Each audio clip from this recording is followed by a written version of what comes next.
கண்ணாடி மீன் தொட்டியில 2 மீன் இருந்துச்சுன்னு வச்சுப்போம். அந்த மீன் ரெண்டும் கண்ணாடி பாட்டில் உடைஞ்சு போச்சுன்னா துடிச்சு போகும் உசுறு வாழ்றதுக்காக. அந்த மாதிரி இங்க 2 டீம் போராடிக்கிட்டு இருக்காங்க வெற்றிக்காக. ஒரே போட்டியில 2 சூப்பர் ஓவர். இந்த போட்டியில கடைசி வரைக்கும் த்ரில்லர் குறையவே இல்லை. காரணம் என்ன தெரியுமா?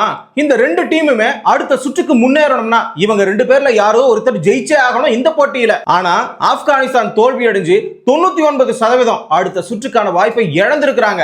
அதையும் மீறி இவங்களுக்கு வாய்ப்பு கிடைக்கணும்னா சவுத் ஆப்பிரிக்கா அப்படி இல்லையா நியூசிலாந்து, இவங்க 2 பேர்ல யாராச்சும் ஒருத்தர் மீதம் இருக்கக்கூடிய 3 அணிகள்ல ஒருத்தர் கிட்ட தோத்தா போதும், கொஞ்சமா வாய்ப்பு இருக்கும். சவுத் ஆப்பிரிக்காவும் நியூசிலாந்தும் 2 பேரும் சேர்ந்து ஆப்கானிஸ்தானை முதல்லயே தோக்கடிச்சு இந்த வேர்ல்டு கப் சீரிஸினுடைய தொடக்கத்திலேயே வீட்டுக்கு அனுப்பி இருக்கிறாங்க. கபடியில ரைடர் போயிட்டு டிஃபெண்டர் கிட்ட மாட்டிப்பாங்க.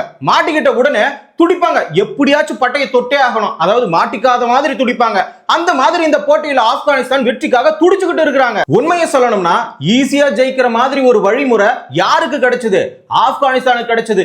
ஒரு முறை இல்ல, 2 முறை இல்ல, 3 முறை கிடைச்சிருக்கு. ஃபர்ஸ்ட் முறை 2 பாலுக்கு 3 அடிக்கணும். அந்த மாதிரியான சிச்சுவேஷன்ல ஒரே ஒரு விக்கெட் தான் பேலன்ஸ் இருக்கு. ஆனா நினைச்சிருந்தா அடிச்சிருக்கலாம். அதே மாதிரி ஒரு பாலுக்கு 7 அடிக்கணும். யாரு? South Africa. ஆனா அந்த சிச்சுவேஷன்லயும் ஒரு பாலுக்கு 6 கொடுத்து அந்த மேட்ச் டிரா ஆக்கிட்டாங்க. கடைசியா ஒரு பாலுக்கு 5 அடிக்கணும். அந்த சிச்சுவேஷன்ல ஆப்கானிஸ்தானுடைய குர்பாஸ் இருக்கிறாரு. ஆனா அவர் அவுட் ஆகிட்டு வெளியே போயிட்டாரு. அப்ப சவுத் ஆப்பிரிக்காவுக்கு இது மாதிரியான ஈஸி வே கிடைக்கலையான்னு தானே கேக்குறீங்க? கிடைச்சது. கடைசி ஓவர்ல 13 அடிக்கணும். அந்த மாதிரியான நேரத்துல கடைசி விக்கெட்டுடைய கேட்ச் கிடைச்சது. ஆனா தவற விட்டு அந்த வாய்ப்பையும் அங்கேயே நழுவ விட்டாங்க. இந்த போட்டியில டாஸ் வின் பண்ணது ஆப்கானிஸ்தான் தான். கொஞ்சம் கூட யோசிக்காம ஃபீல்டிங்க சூஸ் பண்ணிருக்காங்க. அடுத்ததா களமிறங்கின சவுத் ஆப்பிரிக்காவினுடைய மார்க்கம் 5 ரன்ல காலி ஆகிட்டாரு. ஆனா இந்த இடத்துல 2வது விக்கெட்டுக்கு ஜோடி சேர்ந்திருக்காங்க குயின்டன் டீகாக்கும் ரியான் ரிக்கல்டனும். இவங்க 2 பேரும் ஏதோ ஃபெவிக்விக் போட்டு ஒட்டின மாதிரி பிரிக்கவே முடியல, செதற விட்டாங்க ஆப்கானிஸ்தான் அணியை. தனிப்பட்ட முறையில டீகாக் அவர்கள் 41 பாலுக்கு 59 ரன் அடிச்சிருக்காரு. 3 6 5 4. இதே மாதிரி ரியான் ரிக்கல்டன் 28 பாலுக்கு 61 அடிச்சிருக்காரு.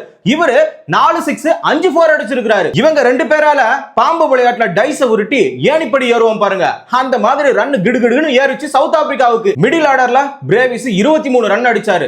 மில்லர் 20 ரன் அடிச்சிருக்காரு. ஃபைனலா யான்சன் 7 பாலுக்கு 16 அடிச்சு சவுத் ஆப்பிரிக்கா அணி 6 விக்கெட்டை இழந்து 20 ஓவருக்கு 187 ரன் அடிச்சிருக்காங்க.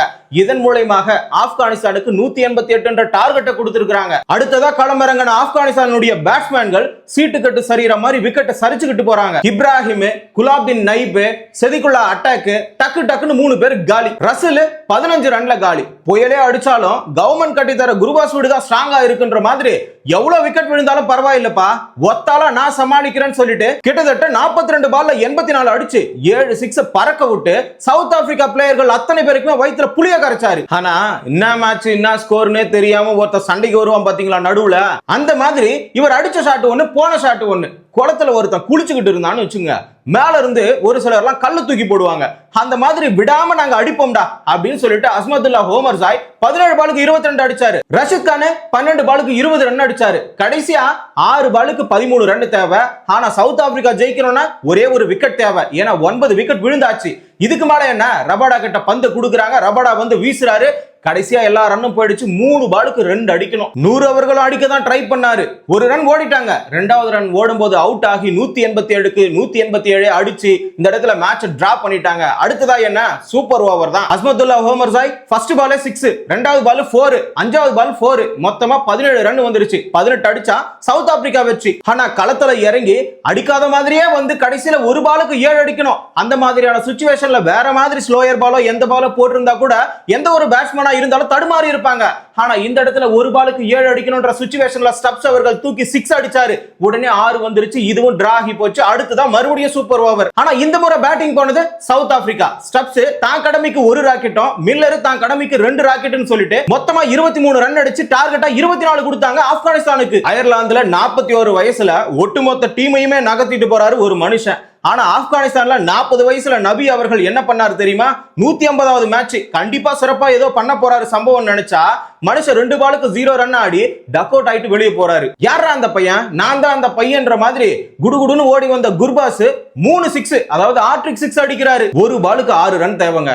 இந்த மாதிரியான நேரத்துல மேட்ச்ல த்ரில் வேணும்பா, அதனால நான் ஒரு வைட் போட்டேன்னு சொல்லிட்டு மனுஷன் வைடு கொடுத்தாரு நம்மளுடைய மகாராஜ். ஒரு பாலுக்கு 5 அடிக்கணும். குர்பாஸ் தான் களத்துல இருக்கிறாரு. ஆனா இந்த முறை என்ன தெரியுமா ஆச்சு? கவர்மெண்ட் கட்டின குர்பாஸ் வீடு போயில அடிச்சு தூக்கின்னு போயிடுச்சு. அதாவது அவுட் ஆயிட்டாரு. 4 ரன் வித்தியாசத்துல சவுத் ஆப்பிரிக்கா வெற்றி பெற்று அடுத்த சுற்றுக்கான வாய்ப்பை உறுதி செஞ்சிருக்காங்கன்னு சொல்ல முடியும்.